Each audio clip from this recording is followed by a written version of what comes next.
किसके बराबर हो जाएगी, एम जी साइन थीटा। यहाँ से हम ऐसे करेंगे F cos theta M G sine theta, and as we know F की वैल्यू कितनी होगी, बी आई एल। अब बी आई एल पुट कर लो।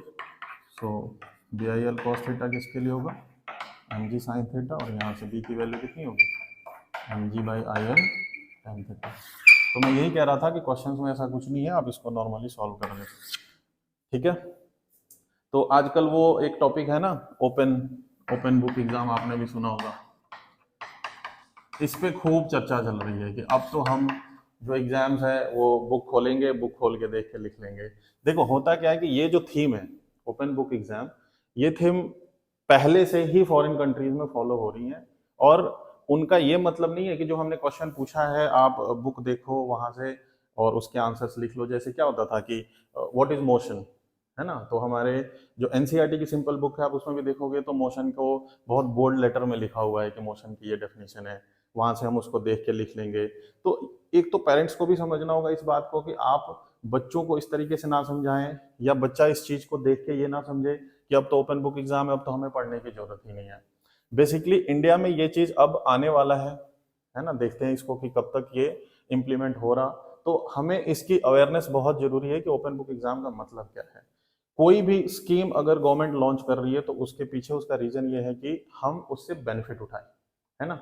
2G के बाद 3G, 3G के बाद 4G, 4G के बाद 5G, ऐसा तो हो नहीं सकता कि 5G के बाद 2G आए। तो अगर ये चीज आया है तो हमारे एजुकेशन सिस्टम को अच्छा करने के लिए आया है। हम अब देखो पढ़ के तो यही लग रहा ओपन बुक एग्जाम, बट मैं आपको समझा रहा हूं कि इसका मेन मतलब क्या है। सपोज करो एक ऐसा क्वेश्चन है जो आपने पूरे बुक में ढूंढ लिया ड्यूरिंग एग्जामिनेशन पीरियड और आपको उसका आंसर ना मिला, और वो आपके सिलेबस से है, तो वो क्वेश्चन 110% वो क्वेश्चन एप्लीकेशन बेस्ड होगा या थोड़ा सा डीप जाके क्वेश्चन पूछा होगा। तो यहां से हमें थोड़ा सा सोचने की अपनी एबिलिटी बढ़ाने का मौका मिलेगा। टीचर्स जो पहले क्वेश्चंस बनाते थे कि एग्जाम के टाइम पे हमने क्या किया कि चैप्टर देखा, चैप्टर के लास्ट में जितने भी क्वेश्चंस हैं उसमें से दो दो क्वेश्चंस उठा के पेपर बना लिए। तो उन क्वेश्चंस के तो आंसर टेक्स्ट बुक में आपको मिल जाएंगे, लेकिन क्वेश्चन अगर एप्लीकेशन बेस्ड आए तब वो क्वेश्चन का आंसर आप बुक में डायरेक्टली तो नहीं ढूंढ सकते, आपको थोड़ा सा उसको समझना होगा। तो क्वेश्चंस जब अब जो क्वेश्चंस हमें बनाने हैं, टीचरों को जो क्वेश्चंस क्रिएट करने हैं ओपन बुक एग्जाम सिस्टम के बाद, इट शुड बी कि आप उस क्वेश्चन में अगर ढूंढना भी चाहते हो, बुक आपके पास है, बुक देख के भी आप करना चाहते हो, तब भी आप उसको डायरेक्टली ना कर पाओ, वो डेफिनेशंस ना हो। अगर वो डायरेक्टली डेफिनेशंस है तो वो बच्चा वहां से देखेगा और वहां से लिख लेगा। तो इस बात को बहुत अच्छे से आप लोग समझ लो कि ओपन बुक एग्जाम का ये मतलब नहीं है कि आपने पेपर देखा, वो क्वेश्चंस के आंसर्स बुक में है और बुक से देख के आप उसको लिख लेंगे। क्वेश्चंस एप्लीकेशन बेस्ड होगा, और वो इस तरीके से होगा कि आपके पास चाहे बुक पड़ा हो, अगर आपने ढंग से नहीं समझा तो आप उसको नहीं कर पाओगे। होता क्या था पहले की, जब टीचर बोलते थे कि कल मैं टेस्ट लूंगा, है ना, जो सबसे बेकार भी स्टूडेंट होता था जिसको लगता था मैं तो नहीं पढ़ता, मुझे पढ़ने की जरूरत नहीं है, वो भी एग्जामिनेशन टाइम पे पढ़ना शुरू कर देता था। 2 दिन वो बैठ के चीजों को याद करता था, याद करके आके लिखता था।